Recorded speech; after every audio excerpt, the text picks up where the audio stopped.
we're out here in Brussels today, and I suppose the reason why we're here is particularly or specifically on the Mercosur trade deal. They want to take in inferior beef from Brazil. We see there are very recent that with all the safeguards that they tell us are in place, that beef came in from South America with hormones in it. And in fact, it actually was eaten in Italy, so it actually entered the food chain. So we have a lot of stringent rules and regulations here in Ireland against tagging and all that. They don't have any of that. And we don't see why, if they cannot have equal standards to us, why that beef should be allowed into Europe and basically into our country, competing with our top quality produce. And just for the benefit of our listeners there, Stephen, you're referring to the IFA delegation that went to South America and found that they were able to purchase beef with hormones, which is banned in the EU, but they were able to access it there with ease, which shows, I suppose, the lower standards. I'm also around the Commission, and what they found out recently was beef that came in from South America that did contain hormones. Now, they just tried to recall it, but it was discovered that actually had ended up in Italy and it was eaten before they could recall it. So, I mean, those standards are just not good enough. It's health and safety for all citizens. We should be all concerned about this. And, we have spent a lot of time, a lot of effort into make sure, and they found actually in Brazil that you could buy, antigen medicines over the counter. And again, here you have to get a prescription for them and only when absolute necessary. So we find this is double standards.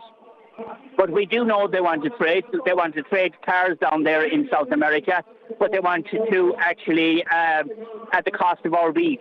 So we feel that's unacceptable, and we're basically insisting here today that they need to listen to us and insist that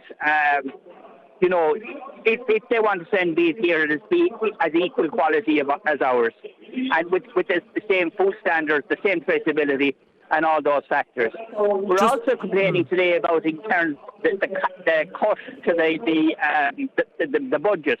They want to spend more of the Common Agricultural Policy budget on defence, and they want to reduce our budget by 20%. And then we talk about generation renewal, and how are we going to get farmers to take up their, if it's less and less they're going to get, and ask to do more and more, and then allow cheap food in from the likes of the South American countries. Again, look, do we believe long term that Brazil will feed us if we allow our food production to decline? Actually, we know down the road that's not going to happen. So I think it's very foolish of the Commission to not to listen to the farmers, and we have farmers from right across Ireland and right across Europe demonstrating here today. And Stephen, those groups from right across Europe, are they united in the cause that they're making? Do they have the one mission and the one vision?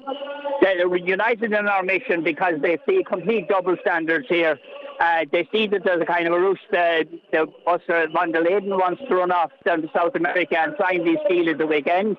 It won't be held back unless there's a 35% of the population of Europe have to reject it. So we know that France are rejecting it, Poland. Now, Ireland, the ministers have told us that they were rejected, but obviously they've been very quiet on that side, so we're a bit concerned about that one. But really the key person here is the Italians. And if the Italians come in with a good chance of blocking it, but that's what it is. It's all, I suppose, safer at the moment. And this is the reason why we're making a strong case for our beef. And even from a Clare perspective, I mean, indeed, it's in every parish. It's probably in every townland of every parish in County Clare. So it's vitally important. That's the money that goes, there was the merchants, the shops, the queues, post offices. And that's why it's so important that we're out here today fighting our case and keeping our beef farmers, in production for this generation and, of course, obviously for the next generation.